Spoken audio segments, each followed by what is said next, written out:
We're issuing a new executive action next week that will comprehensively protect our country. So we'll be going along the one path and hopefully winning that. At the same time, we will be issuing a new and very comprehensive order to protect our people. And that'll be done sometime next week. President Trump announcing today he will issue a new executive order on immigration by next week. He plans to rescind the original order and replace it, well, with a new one. The president has come under fire from liberals for his get tough approach to illegal immigration, beginning with those who have committed crimes. But keep this in mind, during his 8-year tenure, President Obama deported a record number of undocumented people, more than 3 million by 2015. But apparently that was okay. No outrage, no accusations of racism and bigotry. Well, joining us now, Texas Attorney General Ken Paxton. Mr. Paxton, just as I said, we're expecting a newly drafted executive order from the White House next week, but Texas is the first state to actually back the president's plan on restricting travel from terror hotspots. Why did you take that step?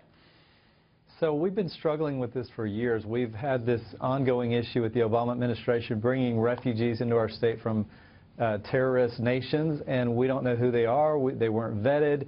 It creates a security risk for our citizens. And so we've been involved in lawsuits for the last year or so.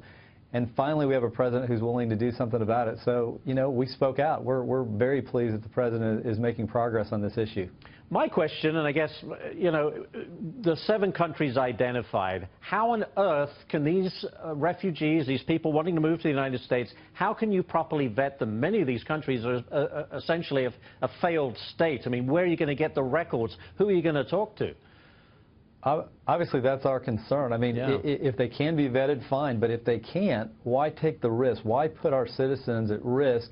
There are 50, you know, majority Muslim countries in the world, and we're talking about 7 that are on the ban list. So I don't get it.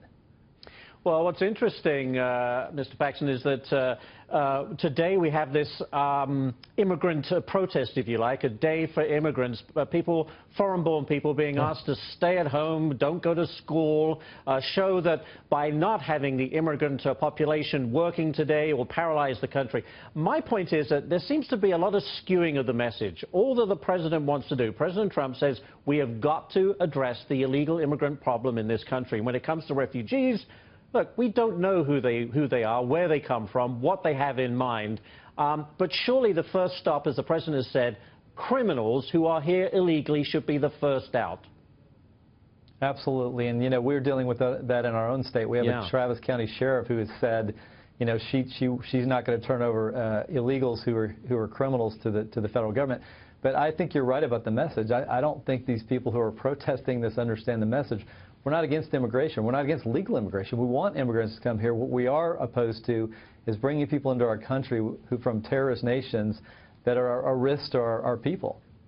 Yeah, and the other thing that's always disturbing when we get back to the illegal immigrant situation, those illegal immigrants who commit horrible crimes, say, or, you know, drunk driving, kill someone, and then it ends up in the court system. And ultimately, it's the taxpayers who pay for the defense and the whole court proceedings. I think one estimate was $250,000 for a deportation hearing to go through the entire process.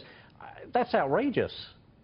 It is outrageous. The costs are tremendous. You know, I've seen one study that says the cost of illegal immigration to the state of Texas is about $12 billion a year. And I hear a lot of complaints about building a wall at $15 billion or whatever the exact number is. Yeah.